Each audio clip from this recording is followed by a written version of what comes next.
মাকে হারানোর পর বোঝা যায় মায়ের কথা। যে সকালে তুমি ঘুম থেকে উঠতে মায়ের ডাক শোনার জন্য, আজ সেই ডাক চিরদিনের জন্য থেমে গেছে। যে হাতে তোমার জন্য খাবার বানাতেন, ভালোবাসা দিয়ে মাথায় হাত বুলিয়ে দিতেন, আজ সেই হাত মাটির নিচে।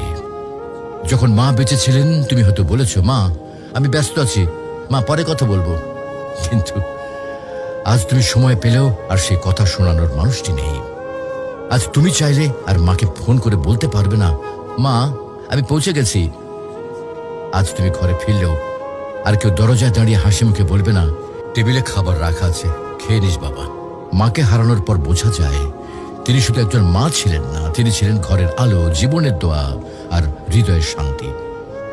এখন বুঝতে পারো মা যে বারবার নামাজের কথা বলতেন, ভালো মানুষের সাথে চলতে বলতেন, এগুলো তোমার জন্য কত বড় উপহার ছিল। প্রিয় ভাই বোন, মাকে হারিয়ে আফসোস করার আগে কদর করো। মায়ের হাতে চুমো দাও, তার জন্য দোয়া করো, তাকে জড়িয়ে ধরো যতদিন তিনি আছেন। কারণ হয়তো একদিন তুমি শুধু বসে বসে কাঁদবে আর মনে পড়বে, ইস যদি মাকে আরেকবার জড়িয়ে ধরতে পারতাম।